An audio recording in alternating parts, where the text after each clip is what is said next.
2025 March മാസം എൻ്റെ ബർത്ത്ഡേയുടെ പൂരങ്ങളെല്ലാം ആഘോഷിച്ചതിന് ശേഷം എന്താണ് പറയാനുള്ളത് പറഞ്ഞു ഗൈസ്, നമ്മൾ ചെട്ടിക്കുളങ്ങര ക്ഷേത്രത്തിലെ ഉത്സവത്തിന് വന്നിരിക്കുക. ഭയങ്കര വൈബായിരുന്നു. ഒരുപാട് കെട്ടുകാഴ്ചകൾ ഉണ്ടായിരുന്നു. എല്ലാം നമ്മളിങ്ങനെ വായും പൊളിച്ച് നോക്കി നിൽക്കുന്ന പോലെ ഭയങ്കര മനോഹരമായിരുന്നു. ഒരുപാട് ഐതിഹ്യങ്ങൾ അതിൻ്റെ പിന്നിലുണ്ട്. ഒരുപാട് കഥകൾ ഞാൻ കേട്ടു. അങ്ങനെ കുറച്ച് കഥകളിലേക്ക് നിങ്ങളെയും കൊണ്ടുപോകാം, കുറേ കാഴ്ചകൾ നിങ്ങളെയും കാണിക്കാൻ വേണ്ടിയിട്ടാണ് ഈ വ്ലോഗ്. ചെട്ടിക്കുളങ്ങര ദേവിക്ക് ഒരു പ്രത്യേകതയുണ്ട്. കുട്ടികളോട്, അതായത് ദേവി 3 ഭാവത്തിലാണ് എപ്പോഴും. അതായത് കുട്ടികളോട് ഒരു പ്രത്യേകതയുണ്ട്. അതുകൊണ്ട് കുട്ടികൾക്ക് വേണ്ടി അശ്വതി ഉത്സവമാണ് ആഘോഷിക്കുന്നത്. നാളെ കൊടുങ്ങല്ലൂരിന് അമ്മ പോവും. അതായത് കൊടുങ്ങല്ലൂരിൽ നിന്നാണ് അമ്മ ഇവിടെ എത്തിയത്. അപ്പം അമ്മ നാളെ കൊടുങ്ങല്ലൂർ ഉത്സവത്തിന് പോകുന്നുണ്ടെ അതിന് മുന്നോടിയായിട്ട് കുട്ടികളെ എല്ലാവരെയും സന്തോഷിപ്പിച്ചതിന് ശേഷം ഇവിടെ 1000-ലധികം കെട്ടുകാഴ്ചകൾ ഈ പല ഒരു 25 കിലോമീറ്റർ ചുറ്റളവിൽ നിന്നും ഇവിടെ കെട്ടുകാഴ്ചകൾ എത്തും.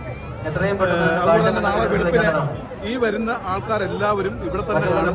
രാവിലെ അമ്മയുടെ പുറപ്പാട് കണ്ടതിന് ശേഷമേ അമ്മ കൊടുങ്ങല്ലൂർ പോയതിനു ശേഷം ക്ഷേത്രത്തിലെ പറക്കെഴുത്തുന്ന ജീവിതയാണ്. ആ ജീവിതം പിന്നെ മറ്റ് പറയും, ചെണ്ട, തിമില, ഇത് തേര്, ഇത് കുതിര, പിന്നെ ഇത് മഴുവെട്ടക്കുട എന്ന് പറയുന്നത് ഇതാണ് കേട്ടോ.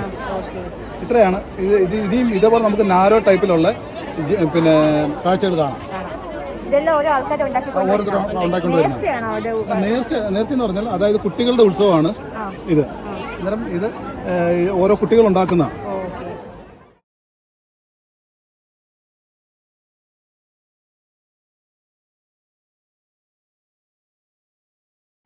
ഏറ്റവും ചെറുത് അല്ലേ? 13 തരയില് കെട്ടുകാഴ്ചകളാണ് നാനോ രൂപത്തിൽ ഉണ്ടാക്കി വെച്ചിരിക്കുന്നത്. ഇതാണ് ഈ ചാടി വല്യമ്മ. ഈ വല്യമ്മയ്ക്ക് എന്താ പ്രത്യേകത? അച്ഛൻ പറഞ്ഞോളൂ. എന്തുവാ കാണണ്ടേ? കാണണം, നിങ്ങൾ കാണണം. കൂട്ടുകാരി ഉണ്ട്. Thank you. അമ്മയുടെ അനുഗ്രഹം വാങ്ങിക്കാം. ഓരോരുത്തരും ഉണ്ടാക്കിക്കൊണ്ട് വന്നിട്ട് ഇവിടെ കൊണ്ടുവന്ന് നിങ്ങൾ സമർപ്പിക്കും അല്ലേ?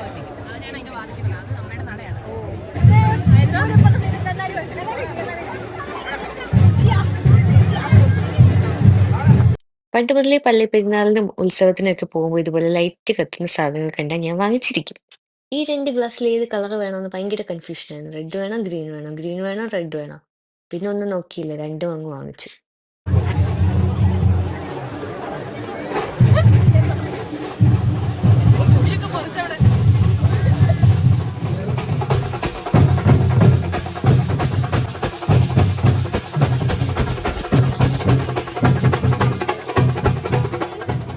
ഞാൻ ചെട്ടിക്കുളങ്ങര ക്ഷേത്രത്തിൽ വന്നു. ഭയങ്കര വൈബായിരുന്നു.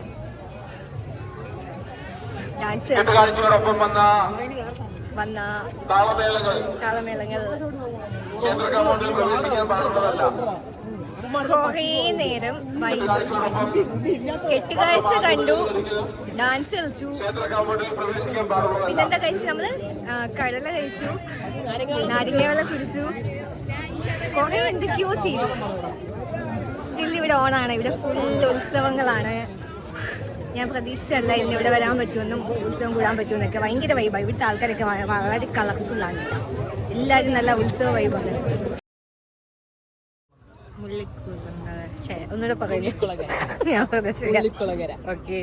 ആ ക്ഷേത്രത്തിലാണ് ഇതെല്ലാം. ഓക്കെ, ഇനി പറഞ്ഞോ ചരിത്രം. ഇത് മാവേലിക്കരയിലെ തെക്കക്കര എന്ന് പറയുന്ന ഒരു സ്ഥലമാണ്. ഇത് മുള്ളിക്കുളങ്ങര ക്ഷേത്രമാണ്. ഈ മുള്ളിക്കുളങ്ങര എന്ന് പറഞ്ഞു കഴിഞ്ഞാൽ ഒരു ഗ്രാമപ്രദേശമാണ്. ഇവിടെ ഉത്സവം എന്ന് പറഞ്ഞാൽ കൃഷി വിളവെടുപ്പിനോടനുബന്ധിച്ചാണ് ഓണാട്ടുകരയിലെ ഉത്സവങ്ങളൊക്കെ നടക്കുന്നത്. അതിൻ്റെ പിന്നെ ബുദ്ധ സംസ്കാരവും ഇതിനോട് ഇണചേർന്ന് കിടപ്പുണ്ട്.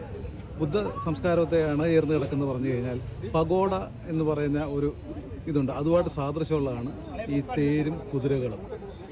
നിങ്ങൾക്ക് അത് മനസ്സിലാക്കണമെങ്കിൽ പഗോഡ എന്ന് പറയുന്ന സാധനം നമ്മുടെ ചൈനീസും അതായത് ടിബറ്റിലുമൊക്കെ ഇത് കാണാൻ കഴിയും.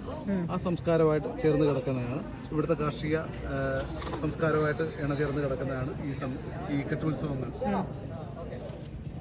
അപ്പം അതിനുവേണ്ടി കൊണ്ട് ഇറക്കിയിരിക്കുന്ന പേരുകൾ കാർഷിക വിളവെടുപ്പിന് ശേഷമാണ് ആൾക്കാരെല്ലാവരും കൂടെ ഒന്നിച്ചു കൂടി. അപ്പൊ അതിന്റെ വിളവെടുപ്പിന്റെ ഉത്സവം പോലെയാണല്ലേ? വിളവെടുപ്പിന്റെ ഉത്സവമാണ്. ഓക്കേ, അങ്ങനെ ഞങ്ങൾ ഉത്സവം കൂടി ഈ പരിസരത്തുള്ള രണ്ട് ക്ഷേത്രത്തിൽ പോയി അവസാനം തിരിച്ചു മടങ്ങുകയാണ്. രാത്രി 11:30 ഈ വ്ലോഗ് അവസാനിക്കുന്നു.